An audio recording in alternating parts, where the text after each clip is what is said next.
Hi, I'm Brian Watts with Second Nine Golf. We're here in Sea Island with Dr. Mo Pickens. We're going to talk a little bit about putting routine today. Okay. Doctor, as we all know, junior golfers have a tendency to get in a hurry when they come up to the green and or maybe take a little bit too long over the ball, maybe thinking the right things, maybe thinking the wrong things. Right. But I'd like you to just elaborate on what is a putting routine and what are the things that you work with your junior golfers on. Right.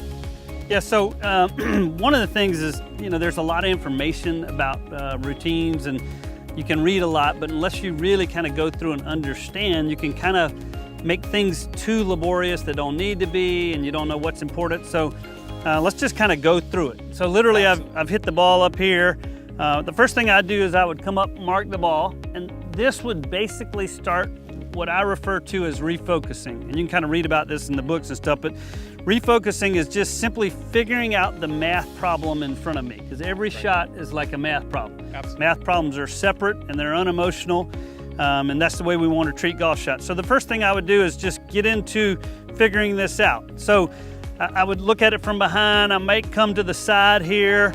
I might go in between kind of the ball and the hole, or even go to the other side. But what I want to do is just figure out this math problem, because this math problem is a little more difficult. If I had the ball in here, this would be like 3 plus 2. This is, a little bit, this is 21 divided by 7, a little more difficult maybe for some. But then over there would be 614 divided by the square root of 8. I'm gonna need to do a lot more, but what I do in the decision making does not need to be the same. A lot of kids think that as soon as they pick the ball up, that starts their routine. That's not the start of their routine. That is the start of their refocusing, which is just come up with your decision for the shot. Right. Okay, so then once that part of the process is done, because there's two parts in your process and you want to keep them separate. So first was that just decision making.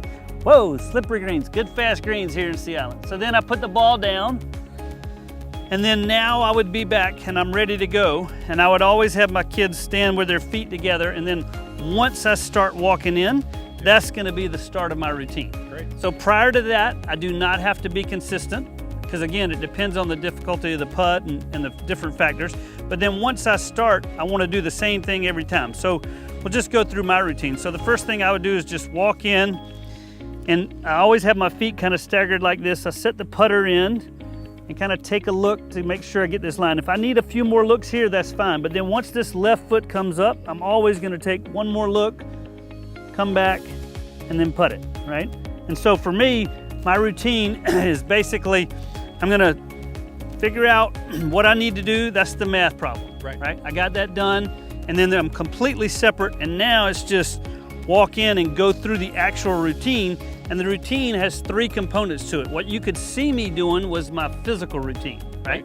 What you didn't know what was going on is, as I was physically walking in and getting set to hit the putt, visually, I'm always looking at a path. And for me, I look at 1/3 of the hole. The ball's either going in the right third, the middle third, or the left third. That's the only place I let myself look, right? You can be a spot putter and you could look at a certain spot, but wherever your eyes go, you want that to be consistent, because if you can have consistent visual input, you got a better chance to get consistent physical output. Everything goes through our eyes into our brain tells our body what to do. So it's really important that your vision is consistent.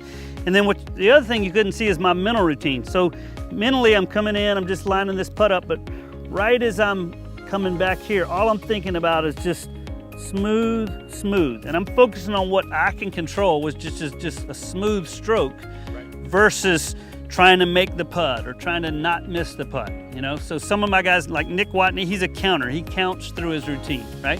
Zach Johnson thinks about hitting a quality putt. He comes up, he takes one looking down, one looking up, and he steps over, first look, second look, and then all he's thinking about is hitting a quality putt, which means hit it in the center of the face and start it on line, right? So you want to have all 3 of those components: a physical routine, I do the same thing, a visual routine, my eyes follow the same patterns, and then a mental routine, which is I'm focusing on the same thing every time. If you do that, then it's all a percentage game. You have a good chance of good things happening, right? So when you get out there and you're working on somebody and you're helping with their routine, split it into 2 parts, refocusing, do whatever you want to do to figure out the math problem. And then once you start your routine, go in and just execute. And I tell the kids, it's literally like just I'm plugging in and now you're on autopilot, right? And you just go through your routine and then see if it goes in, and every now and then you get lucky and it goes in like that. Yeah, well, great putt, great So, putt. thank Great you. advice, Dr. Mo. Alrighty, This is awesome. Yeah, and please tell us a little bit about your books, as Okay. well as following you on your website. Yes, so the website's drmolearntowin.com, and there's access to the books there where you can kind of read more in depth about this and read about the players. The most recent one came out in 2014. It's called The Winning Way in Golf and Life. Right. And it really talks about this aspect that we've just gotten into, but also just applying those principles to your life to live that out the best that you can, and be proud of what you're doing every day. Awesome, awesome. Remember to enjoy the walk. And Dr. Mo, thanks again. Alrighty, Have a great day. Sounds good.